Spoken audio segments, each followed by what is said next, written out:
I'm always passionate or like fascinated by leadership. I've over the last year, I've personally grown my involvement in through the Faculty of Engineering through the leadership communities that we have there. I want to get into your mindset of leadership. I think you've climbed the ladder of what leadership can be in business, academia, and the world in general. So let's talk about what it means to be a leader and what a true leader is.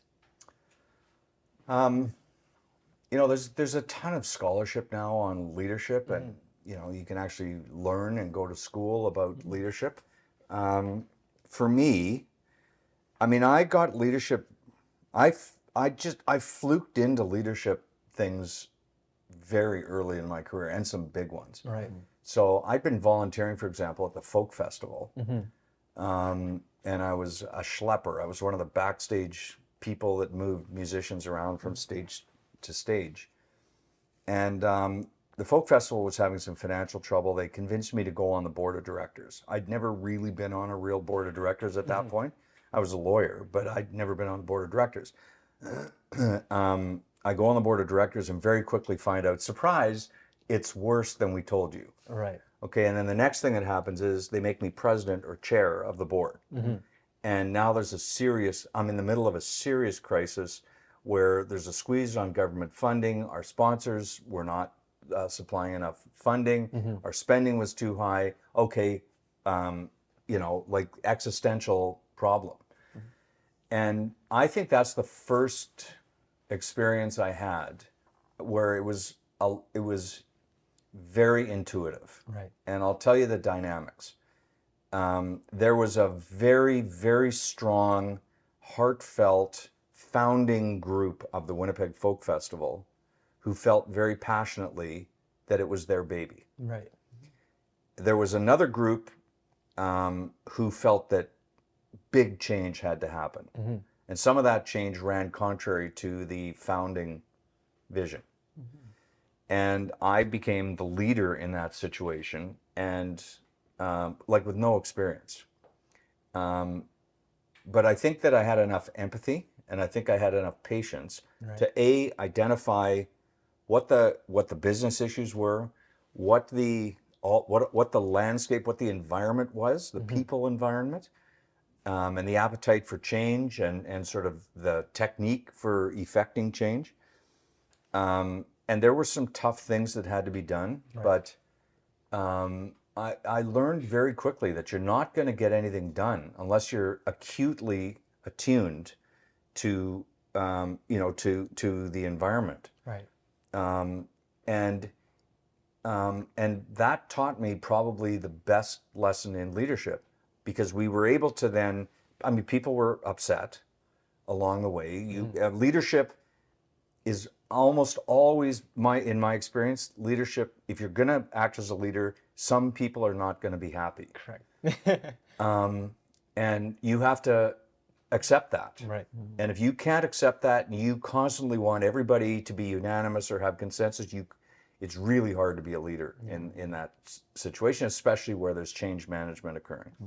So we got those changes done and implemented. There were some people who were not happy, but it actually set the folk festival. And then I was, I had served my term, and I stepped away, and a successor came in, and the folk festival has become extraordinarily successful. But it could not have happened. Maybe just dumb luck, but without really paying attention to like what was going on around and what was achievable. And then that happened again when Gary Dewar asked me to go in and lead the Blue Bombers when they were in severe financial difficulty. It was the same thing all over again. And so that sort of, that leadership, it's partly intuitive, as I say, but that's how I do it. Yeah. That's how I do it. Is it more of this great leader that I look up to, Simon Sinek, he says you're a people's person at the end of the day, right? Leadership is about taking care of the people that you are working with you and working alongside you, right? So was that basically a part of your leadership style, is understanding your folks and putting their best foot forward? Well, here's the secret. Leadership, to me, is what's the end goal? Right. What is our end goal?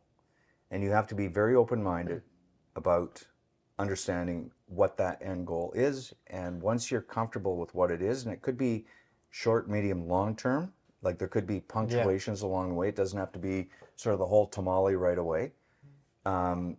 Once you get comfortable with those objectives, then you go to the how. Like I say, you can be a people person. You have to be objective driven. You have to be organization driven. You have to have people understand what's in it for them. But invariably, there are going to be people who are not aligned. And if you don't have the spine to drive through to the objectives that serve the organization best, then you can get paralyzed. Right. How do you have those difficult conversations? Like, in terms of whether it's a business partner, whether it's your coworkers or someone below you, in terms of letting them know that this is not how it's going to go? I'm going to come back to my mom's birthday cards. It's the to thine own self be true conversation. Okay? It's when you say to people who aren't comfortable with where the change is going, you either have to be true to yourself, whether you can join in with the rest of us, or if you can't, and there's no point in resisting because you're going to put us in a very difficult position. If you want to make a change and get out of this environment, we want to help you do that. I will help you do that.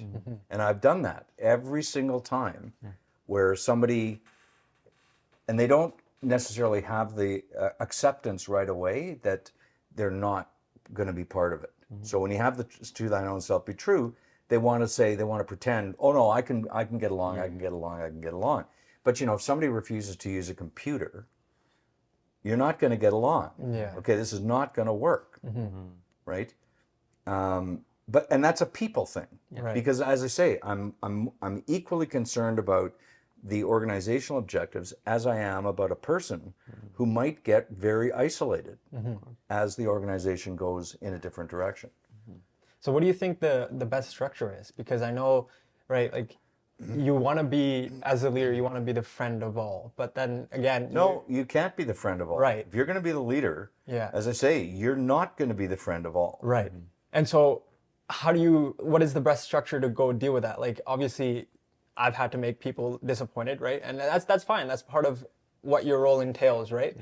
I think that honesty and authenticity is always the best way. And I think that anytime you assume any kind of leadership position, you get everybody together and you say, okay, here's who I am. Here's, I'm always self-deprecating because, like I said to you at the beginning, I'm not the smartest person in the room by any stretch.